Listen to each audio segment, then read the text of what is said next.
सबसे कीमती वस्तु।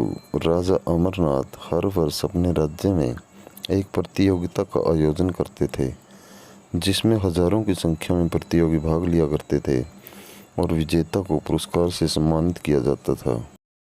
एक दिन राजा ने सोचा कि प्रजा की सेवा को बढ़ाने के लिए उन्हें एक राजपुरुष की आवश्यकता है, जो बुद्धिमान हो और समाज के कार्यों में अपना योगदान दे सके। उन्होंने राजपुरुष की नियुक्ति के लिए एक प्रतियोगिता आयोजित करने का फैसला किया। दूर दूर से इस बार लाखों की तादाद में प्रतियोगी आए हुए थे। राजा ने इस प्रतियोगिता के लिए एक बड़ा सा उद्यान बनवाया था, जिसमें राज दरबार की सभी कीमती वस्तुएं थी। हर प्रकार की सामग्री उपस्थित थी, लेकिन किसी भी वस्तु के सामने उसका मूल्य निश्चित नहीं किया गया था। राजा ने प्रतियोगिता आरंभ करने से पहले एक घोषणा की, जिसके अनुसार जो भी व्यक्ति इस उद्यान से सबसे कीमती वस्तु लेकर राजा के सामने उपस्थित होगा, उसे ही राजपुरुष के लिए स्वीकार किया जाएगा। प्रतियोगिता आरंभ हुई। सभी उद्यान में सबसे अमूल्य वस्तु तलाशने में लग गए।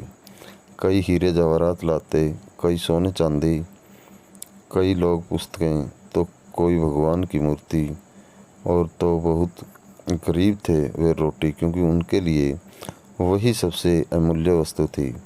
सब अपनी अपनी क्षमता के अनुसार मूल्य को सबसे ऊपर आंकते हुए राजा के सामने उसे प्रस्तुत करने में लगे हुए थे। तभी एक नौजवान राजा के सामने खाली हाथ उपस्थित हुआ। राजा ने सबसे प्रश्न करने के उपरांत उस नौजवान से प्रश्न किया, अरे नौजवान, क्या तुम्हें उस उद्यान में कोई भी वस्तु अमूल्य नजर नहीं आई? तुम खाली हाथ कैसे आए हो? राजन, मैं खाली हाथ कहाँ आया हूँ, मैं तो सबसे अमूल्य धन उस उद्यान से लाया हूँ। नौजवान बोला। तुम क्या लाए हो? राजा ने पूछा। मैं संतोष लेकर आया हूँ महाराज, नौजवान ने कहा।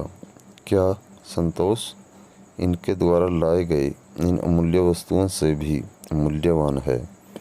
राजा ने पुनः प्रश्न किया। जी हाँ राजन, उस उद्यान में अनेकों अमूल्य वस्तुएं हैं, पर वे सभी इंसान को क्षण भर के लिए सुख की अनुभूति प्रदान कर सकती हैं। इन वस्तुओं को प्राप्त करने के लिए के बाद मनुष्य कुछ और ज़्यादा पाने की इच्छा मन में उत्पन्न कर लेता है, अर्थात इन सब को हासिल करने के बाद इंसान को खुशी तो होगी, लेकिन वह क्षण भर के लिए ही होगी। लेकिन जिसके पास संतोष का धन है, संतोष के हीरे जवाहरात हैं, वही इंसान अपनी असल ज़िंदगी में सच्चे सुख की अनुभूति और अपने सभी भौतिक इच्छाओं पर नियंत्रण कर सकेगा।